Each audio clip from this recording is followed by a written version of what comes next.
ರೂಪಾ ಊಟದ ಮೇಜಿನ ಮೇಲೆ ಊಟ ಬಡಿಸಿದಳು. ರವಿಯು ಆಫೀಸಿನಿಂದ ಬಂದಿದ್ದನು. ರವಿಯ ತಂದೆ ಊಟದ ಮೇಜಿನ ಬಳಿ ಬಂದು ಕುಳಿತಾಗ ಹಾಗಲಕಾಯಿ ಪಲ್ಯ ನೋಡುತ್ತಲೇ ಮುಖ ಸಿಂಡರಿಸಿ, ಅರೆ ಸೊಸೆ, ಯಾಕೆ ಈ ಹಾಗಲಕಾಯಿ ಮಾಡಿದ್ದಿ? ನನಗಂತೂ ಸ್ವಲ್ಪವೂ ಇಷ್ಟವಿಲ್ಲ ಎಂದರು. ಆಗ ರೂಪಾ ನಿಧಾನವಾಗಿ, ಅಪ್ಪಾಜಿ, ನಿಮಗೆ ಹಾಗಲಕಾಯಿ ಇಷ್ಟವಿಲ್ಲ ಅಂತ ನನಗೆ ಗೊತ್ತು. ಅದಕ್ಕೆ ನಿಮಗಾಗಿ ನಾನು ಈ ಪಡುವಲಕಾಯಿ ಪಲ್ಯ ಕೂಡ ಮಾಡಿದ್ದೇನೆ ಎಂದಳು. ಅದಕ್ಕೆ ಅವರು ಸಿಟ್ಟಿನಿಂದ, ಇಂದು ನನಗೆ ಪಡುವಲಕಾಯಿ ತಿನ್ನಲು ಮನಸ್ಸಿಲ್ಲ, ಹೋಗಿ ನನಗೆ ಗರಿಗರಿಯಾದ ಆಲೂಗಡ್ಡೆ ಪಲ್ಯ ಮಾಡಿ ತಂದುಕೊಡು ಎಂದರು. ಈಗ ಎಲ್ಲರೂ ಊಟ ಮಾಡಲು ಕುಳಿತಿದ್ದರು. ಆದರೂ ರೂಪಾ ನಿಧಾನವಾಗಿ, ಸರಿ ಅಪ್ಪಾಜಿ, ನಾನು ನಿಮಗಾಗಿ ಭುಜಿಯಾ ಮಾಡಿ ತರುತ್ತೇನೆ ಎಂದಳು. ಕೂಡಲೇ ಅಡುಗೆ ಮನೆಗೆ ಹೋದಳು. ಬೇಗಬೇಗನೆ ಆಲೂಗಡ್ಡೆ ಸಿಪ್ಪೆ ತೆಗೆದು ತೆಳ್ಳಗೆ ಹೋಳುಗಳನ್ನಾಗಿ ಕತ್ತರಿಸಿ, ಸಾಸಿವೆ ಎಣ್ಣೆಯಲ್ಲಿ ಜೀರಿಗೆ, ಈರುಳ್ಳಿ, ಸಣ್ಣಗೆ ಹೆಚ್ಚಿದ ಹಸಿಮೆಣಸಿನಕಾಯಿ ಹಾಕಿ ಒಗ್ಗರಣೆ ಮಾಡಿದಳು. ಬೇಗನೆ ಭುಜಿಯಾದ ಪರಿಮಳ ಅಡುಗೆ ಮನೆಯಲ್ಲಿ ಹರಡಿತು.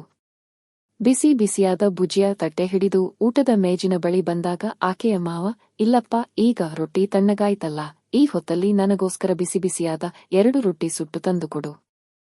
ನಾನು ಈ ತಣ್ಣನೆಯ ರೊಟ್ಟಿ ತಿನ್ನಲಾರೆ ಎಂದರು. ರವಿಗೆ ಸ್ವಲ್ಪ ವಿಚಿತ್ರ ಎನಿಸಿತು. ಆದರೆ ಅವನು ಏನೂ ಹೇಳಲಿಲ್ಲ. ರೂಪಾ ಕೂಡಲೇ ಅಡುಗೆ ಮನೆಗೆ ಹೋಗಿ ಮತ್ತೆ ಹಿಟ್ಟು ಕಲಸಿ ತನ್ನ ಮಾವನಿಗಾಗಿ ಬಿಸಿ ಬಿಸಿಯಾದ ರೊಟ್ಟಿಗಳನ್ನು ತಂದುಕೊಟ್ಟಳು. ಆಗ ಆಕೆಯ ಮಾವ ಊಟ ಮಾಡಲು ಪ್ರಾರಂಭಿಸಿದರು. ನಂತರ ರೂಪಾ ರವಿಗೂ ಊಟ ಬಡಿಸಿದಳು. ಆಗ ರವಿ, ತುಂಬಾ ತಡವಾಯಿತು, ನೀನು ಜೊತೆಯಲ್ಲೇ ಊಟ ಮಾಡು ಎಂದನು. ಆಗ ರವಿಯ ತಂದೆ ಏನೂ ಹೇಳಲಿಲ್ಲ.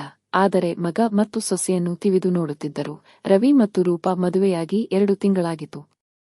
2 ತಿಂಗಳಲ್ಲಿ ರೂಪಾಳಿಗೆ ಅವಳ ಮಾವ ಸ್ವಲ್ಪ ಕಠಿಣ ಸ್ವಭಾವದವರೆಂದು ಅರ್ಥವಾಗಿತ್ತು. ಅವರನ್ನು ಸಂತೋಷವಾಗಿಡಲು ಸಾಧ್ಯವಿರುವ ಎಲ್ಲ ಪ್ರಯತ್ನಗಳನ್ನು ಮಾಡುತ್ತಿದ್ದಳು. ಆದರೆ ಅವರು ಯಾವಾಗಲೂ ಮುನಿಸಿಕೊಂಡವರಂತೆ ಇರುತ್ತಿದ್ದರು. ಒಂದು ದಿನ ರೂಪಾಳಿಗೆ ಹುಷಾರಿರಲಿಲ್ಲ. ಅವಳು ಬೆಳಿಗ್ಗೆ ಹಾಸಿಗೆಯಿಂದ ಏಳಲೂ ಆಗುತ್ತಿರಲಿಲ್ಲ. ಆಗ ರವಿ ಆಫೀಸಿನಿಂದ ರಜೆ ತೆಗೆದುಕೊಂಡನು. ಅವನು ತನ್ನ ತಂದೆಯ ಬಳಿ ಹೋಗಿ, ಅಪ್ಪ, ರೂಪಾಳಿಗೆ ಹುಷಾರಿಲ್ಲ, ನೀವು ನನಗೆ ಸ್ವಲ್ಪ ಹಣ ಕೊಡಿ, ನಾನು ಅವಳನ್ನು ಡಾಕ್ಟರ್ ಬಳಿ ತೋರಿಸಿ ಬರುತ್ತೇನೆ ಎಂದನು.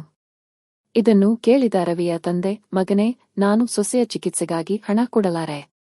ನಿನ್ನ ಹೆಂಡತಿಯನ್ನು ಅವಳ ತಂದೆಯಿಂದ ಹಣ ಕೇಳಿ ಚಿಕಿತ್ಸೆ ಮಾಡಿಸಿಕೊಳ್ಳಲು ಹೇಳು ಎಂದರು. ರವಿಗೆ ಆಶ್ಚರ್ಯವಾಯಿತು, ಏಕೆಂದರೆ ಅವನ ತಂದೆ ಪ್ರತಿ ತಿಂಗಳು ಅವನ ಸಂಬಳವನ್ನು ತೆಗೆದುಕೊಂಡು ಅವನನ್ನು ಖಾಲಿ ಕೈಯಲ್ಲಿ ಬಿಡುತ್ತಿದ್ದರು. ಉದ್ದೇಶಪೂರ್ವಕವಾಗಿ ಹೀಗೆ ಮಾಡುತ್ತಿದ್ದರು. ಇದರಿಂದ ಮಗ ಭವಿಷ್ಯಕ್ಕಾಗಿ ಯಾವುದೇ ಉಳಿತಾಯ ಮಾಡಬಾರದು ಮತ್ತು ಯಾವಾಗಲೂ ತಮ್ಮನ್ನೇ ಅವಲಂಬಿಸಿರಬೇಕು ಎಂದು ಅವರವಾಗಿತ್ತು. ತಮ್ಮ ಮಗ ಬಹಳ ದಡ್ಡ ಮತ್ತು ತಮ್ಮ ತಂತ್ರವನ್ನು ಎಂದಿಗೂ ಅರ್ಥ ಮಾಡಿಕೊಳ್ಳುವುದಿಲ್ಲ ಎಂದು ಅವರು ಭಾವಿಸಿದ್ದರು. ಆದರೆ ಇಂದು ರವಿಗೆ ಇದು ಬಹಳ ವಿಚಿತ್ರವಾಗಿ ಕಾಣಿಸಿತು. ಅವನು, ಅಪ್ಪ, ಮದುವೆಯಾದ ನಂತರ ನನ್ನ ಹೆಂಡತಿಯ ಜವಾಬ್ದಾರಿ ನನ್ನದು. ನಾನು ನನ್ನ ಸಂಬಳವನ್ನೆಲ್ಲ ನಿಮಗೆ ಕೊಟ್ಟಿದ್ದೇನೆ. ಈಗ ನನಗೆ ಹಣದ ಅವಶ್ಯಕತೆ ಇದೆ. ನನ್ನ ಹೆಂಡತಿಯ ಚಿಕಿತ್ಸೆಗಾಗಿ ಹಣ ಕೊಡಿ ಅಪ್ಪ. ಏಕೆ ನಿರಾಕರಿಸುತ್ತಿದ್ದೀರಿ ಎಂದನು. ರವಿಯ ತಂದೆ ಮುಖ ಸಿಂಡರಿಸಿಕೊಂಡು, ನೋಡು ಮಗನೇ, ಸೊಸೆಯ ಚಿಕಿತ್ಸೆ ಮಾಡಿಸುವುದು ನಮ್ಮ ಜವಾಬ್ದಾರಿಯಲ್ಲ. ಅವಳ ತಂದೆ ಸರಿಯಾಗಿ ಬೆಳೆಸಿಲ್ಲವೆನಿಸುತ್ತದೆ. ಅದಕ್ಕೆ ಇಂದು ಅವಳು ಅನಾರೋಗ್ಯಕ್ಕೆ ತುತ್ತಾಗುತ್ತಿದ್ದಾಳೆ. ಆದ್ದರಿಂದ ಅವಳ ಚಿಕಿತ್ಸೆಯ ಜವಾಬ್ದಾರಿ ಅವಳ ತಂದೆಯದು. ಅವಳ ಚಿಕಿತ್ಸೆಯಲ್ಲಿ ಹಣ ವ್ಯರ್ಥ ಮಾಡುವ ಬಗ್ಗೆ ಯೋಚಿಸಬೇಡ. ಹೇಗಿದ್ದರೂ ನನ್ನ ಬಳಿ ಅಷ್ಟೊಂದು ಹೆಚ್ಚುವರಿ ಹಣವಿಲ್ಲ. ನಾನು ಸೊಸೆಯ ಚಿಕಿತ್ಸೆಗೆ ನನ್ನ ಹಣವನ್ನು ವ್ಯರ್ಥ ಮಾಡಲು ಸಾಧ್ಯವಿಲ್ಲ ಎಂದು ಹೇಳಿದರು. ಇದು ಕೇಳಿ ರವಿ ಬೆಚ್ಚಿಬಿದ್ದನು. ರವಿಯ ತಂದೆ ತಮ್ಮ ತೀರ್ಮಾನವನ್ನು ಹೇಳಿ ಮನೆಯಿಂದ ಹೊರನಡೆದರು. ರವಿಗೆ ತುಂಬಾ ಕೆಟ್ಟದಾಗಿ ಅನಿಸಿತು. ಇಷ್ಟೊಂದು ಸಂಪಾದನೆ ಇದ್ದರೂ ಇಂದು ತನ್ನ ಹೆಂಡತಿಯ ಚಿಕಿತ್ಸೆಗಾಗಿ ಹೀಗೆ ಯೋಚಿಸುತ್ತಿದ್ದಾರಲ್ಲ ಎಂದು. ಅವನಿಗೆ ಬೇರೇನೂ ತೋಚಲಿಲ್ಲ. ತನ್ನ ಕಂಪನಿಗೆ ಫೋನ್ ಮಾಡಿ ಬಾಸ್ ಜೊತೆ ಮಾತನಾಡಿದ ಮತ್ತು ಮುಂಗಡವಾಗಿ ಸ್ವಲ್ಪ ಹಣ ಕೇಳಿದನು. ಅವನ ಬಾಸ್ ಆಶ್ಚರ್ಯದಿಂದ, ರವಿ, ನಿನ್ನ ಸಂಬಳ ಚೆನ್ನಾಗಿಯೇ ಇದೆಯಲ್ಲ, ಎಲ್ಲಾ ಹಣ ಖಾಲಿಯಾಯಿತಾ ಎಂದರು. ಅದಕ್ಕೆ ಅವನು, ಸರ್, ಸ್ವಲ್ಪ ಅವಶ್ಯಕತೆ ಇದೆ. ಮುಂದಿನ ಬಾರಿ ನಾನು ಗಮನದಲ್ಲಿಟ್ಟುಕೊಳ್ಳುತ್ತೇನೆ. ಈ ಬಾರಿ ನೀವು ನನಗೆ ಸ್ವಲ್ಪ ಸಹಾಯ ಮಾಡಿ ಎಂದನು. ಆಗ ಅವನ ಬಾಸ್ ಆಫೀಸಿಗೆ ಬಂದು ಮುಂಗಡ ಹಣವನ್ನು ತೆಗೆದುಕೊಂಡು ಹೋಗಲು ಹೇಳಿದರು. ಕೂಡಲೇ ರವಿ ಬೈಕ್ ತೆಗೆದುಕೊಂಡು ಆಫೀಸಿಗೆ ಹೊರಟನು. ತಮ್ಮ ಮಗ ತಮ್ಮ ಮಾತಿನ ಪ್ರಕಾರವೇ ಕೆಲಸ ಮಾಡುತ್ತಾನೆ ಎಂದು ರವಿಯ ತಂದೆ ಭಾವಿಸಿದ್ದರು. ಆದರೆ ರವಿ ಮುಂಗಡ ಹಣವನ್ನು ತೆಗೆದುಕೊಂಡು ಒಳ್ಳೆಯ ಡಾಕ್ಟರ್ ಬಳಿ ರೂಪಾಳಿಗೆ ಚಿಕಿತ್ಸೆ ಕೊಡಿಸಿದನು. ಬೇಗನೆ ರೂಪಾ ಗುಣಮುಖಳಾದಳು. ಆದರೆ ರವಿಯು ಮುಂದೆ ಏನು ಮಾಡಬೇಕೆಂದು ಯೋಚಿಸಿದ್ದನು. ಮುಂದಿನ ತಿಂಗಳು ಅವನಿಗೆ ಸಂಬಳ ಸಿಕ್ಕಾಗ ಪ್ರತಿ ಬಾರಿ ಮಾಡಿದಂತೆ ಅವನ ತಂದೆ ಸಂಬಳ ಕೇಳಿದರು. ಆಗ ರವಿ ನಿಧಾನವಾಗಿ, ಅಪ್ಪ, ಮನೆ ಖರ್ಚಿಗೆ ಸ್ವಲ್ಪ ಹಣ ಕೊಡುತ್ತೇನೆ. ಉಳಿದ ಸಂಬಳವನ್ನು ನಾನು ನನ್ನ ಬಳಿ ಇಟ್ಟುಕೊಳ್ಳುತ್ತೇನೆ. ಇದರಿಂದ ಅವಶ್ಯಕತೆ ಬಿದ್ದಾಗ ನಿಮ್ಮ ಬಳಿ ಕೇಳುವ ಪ್ರಮೇಯ ಬರುವುದಿಲ್ಲ ಎಂದನು. ಇದನ್ನು ಕೇಳಿದ ಅವನ ತಂದೆ ಆಶ್ಚರ್ಯದಿಂದ, ನನ್ನ ಬಳಿ ಕೇಳಲು ನಿನಗೇನು ನಾಚಿಕೆಯ ಮಗನೇ? ಬಾಲ್ಯದಿಂದಲೂ ನೀನು ನನ್ನ ಮುಂದೆ ಕೈ ಚಾಚುತ್ತಾ ಬಂದಿದ್ದೀ. ಈಗ ನೀನು ದೊಡ್ಡವನಾಗಿ ಬಿಟ್ಟಿದ್ದೀಯಾ ಮತ್ತು ನಿನ್ನ ಸಂಪಾದನೆಯ ಮೇಲೆ ನನ್ನ ಹಕ್ಕು ಇರುವುದಿಲ್ಲವೇ ಎಂದು ಕೇಳಿದರು. ಅದಕ್ಕೆ ಅವನು, ತಂದೆ, ನನ್ನ ಸಂಪಾದನೆಯ ಮೇಲೆ ಎಲ್ಲರಿಗೂ ಹಕ್ಕಿದೆ. ನಿಮಗೂ ಇದೆ ಮತ್ತು ನನ್ನ ಹೆಂಡತಿಗೂ ಇದೆ. ನನ್ನ ಹೆಂಡತಿ ಆ ದಿನ ಅನಾರೋಗ್ಯಕ್ಕೆ ತುತ್ತಾಗಿದ್ದಳು. ಆಗ ನೀವು ಹೇಗೆ ನಿಮ್ಮ ತವರುಮನೆಗೆ ಹಣ ಕೇಳಿಕೊಂಡು ಹೋಗಲು ಹೇಳಿದ್ರಿ? ನನ್ನ ಆತ್ಮಸಾಕ್ಷಿ ಇದನ್ನು ಎಂದಿಗೂ ಸಹಿಸುವುದಿಲ್ಲ. ನನ್ನ ಹೆಂಡತಿಯ ಚಿಕಿತ್ಸೆಗಾಗಿ ನನ್ನ ಮಾವನ ಮುಂದೆ ಕೈಚಾಚಲು ಸಾಧ್ಯವಿಲ್ಲ. ನಿಮ್ಮ ಬಳಿ ಹಣ ಕೇಳಲು ನನಗೆ ಯಾವುದೇ ನಾಚಿಕೆಯಿಲ್ಲ. ಆದರೆ ಹೀಗೆ ಇದ್ದಕ್ಕಿದ್ದಂತೆ ಅವಶ್ಯಕತೆ ಬಂದಾಗ ಬೇರೆಯವರ ಮುಂದೆ ಕೈಚಾಚಲು ನನಗೆ ನಾಚಿಕೆಯಾಗುತ್ತದೆ. ಆದ್ದರಿಂದ ನನ್ನ ಹಣವನ್ನು ನಾನೇ ಇಟ್ಟುಕೊಳ್ಳುತ್ತೇನೆ ಎಂದು ಯೋಚಿಸಿದ್ದೇನೆ. ಇದರಿಂದ ಅವಶ್ಯಕತೆ ಬಂದಾಗ ಅದನ್ನು ಬಳಸಬಹುದು ಎಂದನು. ರವಿಯ ತಂದೆ ಕೋಪದಿಂದ ಕೆಂಡಾಮಂಡಲರಾಗಿ, ತೋರಿಸಿಬಿಟ್ಟಿಯಲ್ಲ ನಿನ್ನ ನಿಜವಾದ ಬಣ್ಣವನ್ನು. ಹೆಂಡತಿ ಬಂದ ತಕ್ಷಣ ಬದಲಾಗಿ ಬಿಟ್ಟಿದ್ದೀಯಾ? ಖಂಡಿತ ಸೊಸೆಯೇ ನಿನಗೆ ತಲೆಕೆಟ್ಟ ಪಾಠ ಕಲಿಸಿರುತ್ತಾಳೆ ಎಂದರು. ರವಿ ದುಃಖದ ದನಿಯಲ್ಲಿ, ಅಪ್ಪ, ಅಂಥದ್ದೇನೂ ಇಲ್ಲ. ನೀವು ಅಮ್ಮನ ಕಾಳಜಿ ಮಾಡುತ್ತಿರಲಿಲ್ಲವೇ? ಕೊನೆಯ ಸಮಯದಲ್ಲಿ ಅಮ್ಮ ಎಷ್ಟು ಅನಾರೋಗ್ಯದಿಂದ ಬಳಲುತ್ತಿದ್ದರು. ನೀವು ನೀರನ್ನು ಹರಿಸಿದಂತೆ ಹಣವನ್ನು ಖರ್ಚು ಮಾಡಿ ಚಿಕಿತ್ಸೆ ಮಾಡಿಸಿದ್ರಿ. ಸರಿ, ಅವರು ಬದುಕಲಿಲ್ಲ ಎನ್ನುವುದು ಬೇರೆ ವಿಷಯ. ಡಾಕ್ಟರ್ ಕೈ ಚೆಲ್ಲಿದ್ದರು. ಆದರೂ ಅವರು ಇನ್ನೂ ಕೆಲವು ದಿನ ಬದುಕಲಿ ಎನ್ನುವ ಆಸೆಯಿಂದ ನೀವು ಚಿಕಿತ್ಸೆ ಕೊಡಿಸುತ್ತಾ ಹೋದಿರಿ. ಆಗ ಏನು ನೀವು ನಿಮ್ಮ ಅಜ್ಜಿಯ ಮನೆಗೆ ಹೋಗಿ ಹಣ ಕೇಳಿಕೊಂಡು ಬಂದ್ರಾ? ಇಲ್ಲ ತಾನೇ? ಹಾಗಾದರೆ ನೀವು ನನಗೆ ನನ್ನ ಹೆಂಡತಿಗೆ ಚಿಕಿತ್ಸೆ ಕೊಡಿಸಲು ಸಾಧ್ಯವಿಲ್ಲ ಎಂದು ಏಕೆ ಹೇಳಿದ್ರಿ? ಇದು ನಿಮ್ಮದು ಎಂಥ ದ್ವಿಮುಖ ನೀತಿ ಅಪ್ಪ.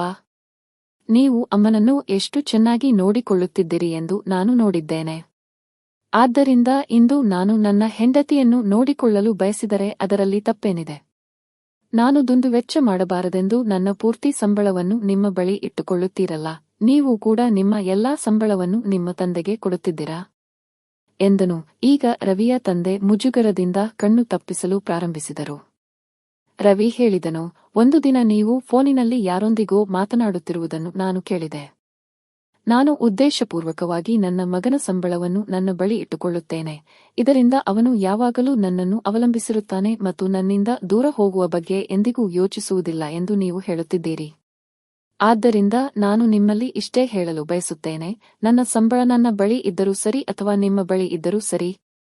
ಆದರೆ ನಿಮ್ಮ ವರ್ತನೆ ಸರಿಯಿದ್ದರೆ, ನೀವು ಮಗ ಮತ್ತು ಸೊಸೆಯನ್ನು ಪ್ರೀತಿಯಿಂದ ನೋಡಿಕೊಂಡರೆ ನಾವು ಎಂದಿಗೂ ನಿಮ್ಮಿಂದ ದೂರ ಹೋಗುವ ಬಗ್ಗೆ ಯೋಚಿಸುವುದೇ ಇಲ್ಲ. ಆದರೆ ನೀವು ಉದ್ದೇಶಪೂರ್ವಕವಾಗಿ ನಮಗೆ ತೊಂದರೆ ಕೊಟ್ಟರೆ, ನಮ್ಮ ಮುಂದೆ ಅಂಥ ಪರಿಸ್ಥಿತಿಗಳನ್ನು ಸೃಷ್ಟಿಸಿದರೆ, ನಮಗೆ ಮುಕ್ತವಾಗಿ ಉಸಿರಾಡಲು ಸಹ ಸಾಧ್ಯವಾಗದಿದ್ದರೆ, ನಾನು ನಿಮ್ಮನ್ನು ಅವಲಂಬಿಸದೇ ಇದ್ದರೂ ನನ್ನ ಮನಸ್ಸು ಬಂಡಾಯ ಏಳುತ್ತದೆ ಮತ್ತು ಬಹುಶಃ ಆಗ ನೀವು ತಪ್ಪು ಮಾಡುತ್ತಿರುವುದನ್ನು ನೋಡಿ ನಾನು ನಿಮ್ಮಿಂದ ದೂರ ಹೋಗುವ ಬಗ್ಗೆ ಯೋಚಿಸಬಹುದು. ಈಗ ನೀವು ತೀರ್ಮಾನ ತೆಗೆದುಕೊಳ್ಳಬೇಕು. ನೀವು ನಮ್ಮೊಂದಿಗೆ ಹೇಗೆ ಬೆರೆತು ಬಾಳಬೇಕು? ನಾವು ನಿಮ್ಮ ಸಹವಾಸಕ್ಕೆ ಒಗ್ಗಿಕೊಳ್ಳುವಂತೆ ಇರಬೇಕು. ನಾವು ನಿಮ್ಮ ಪ್ರೀತಿಯನ್ನು ಅವಲಂಬಿಸುವಂತಿರಬೇಕು. ಅದನ್ನು ಬಿಟ್ಟು ಯಾರನ್ನೋ ಹಣದಿಂದ ಅವಲಂಬಿಸುವಂತೆ ಮಾಡಿ ಅವರ ಅಸಹಾಯಕತೆಯ ಲಾಭವನ್ನು ಪಡೆದುಕೊಳ್ಳಬಾರದು ಹೇಳುತ್ತಾ ರವಿಯ ಧ್ವನಿ ಗದ್ಗದಿತವಾಗಿತ್ತು. ಅವನು ತಿರುಗಿ ಹೋಗಲು ಹೊರಟನು.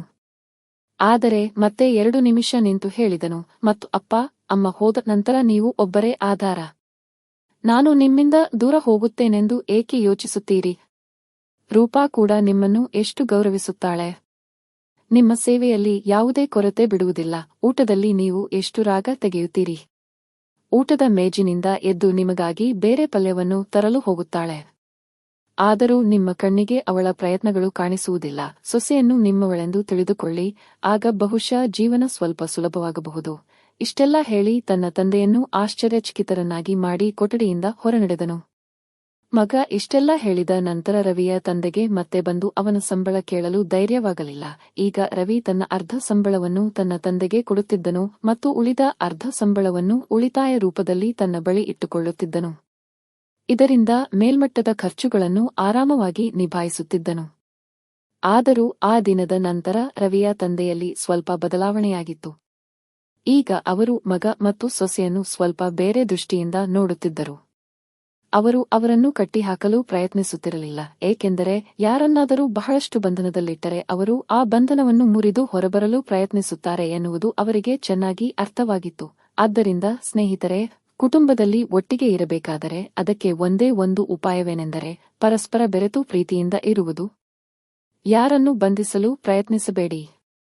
ಎಲ್ಲರೂ ತಮ್ಮ ಜೀವನವನ್ನು ತಮ್ಮ ಇಚ್ಛೆಯಂತೆ ನಡೆಸಲು ಬಿಡಿ ಮತ್ತು ಒಬ್ಬರ ಸಂತೋಷವನ್ನು ಇನ್ನೊಬ್ಬರು ಅರ್ಥಮಾಡಿಕೊಂಡು ಜೀವನದಲ್ಲಿ ಪ್ರತಿಯೊಬ್ಬ ಸದಸ್ಯರ ಅಭಿವೃದ್ಧಿಯ ಬಗ್ಗೆ ಯೋಚಿಸಬೇಕು, ಅವರನ್ನು ದಮನಿಸಿ ತುಳಿಯಬಾರದು. ಆದ್ದರಿಂದ ಸ್ನೇಹಿತರೆ, ನಿಮಗೆ ನಾನು ಬರೆದ ಈ ಕಥೆಯು ಇಷ್ಟವಾಗಿದೆ ಎಂದು ಭಾವಿಸುತ್ತೇನೆ ಮತ್ತು ಹೊಸ ಕಥೆಗಳಿಗಾಗಿ ನಮ್ಮ ಚಾನೆಲ್ ಅನ್ನು ಸಬ್ಸ್ಕ್ರೈಬ್ ಮಾಡಿ. ನಾನು ಮತ್ತೆ ಇನ್ನೊಂದು ಹೊಸ ಕಥೆಯೊಂದಿಗೆ ಬರುತ್ತೇನೆ. ಅಲ್ಲಿಯವರೆಗೆ ಧನ್ಯವಾದಗಳು.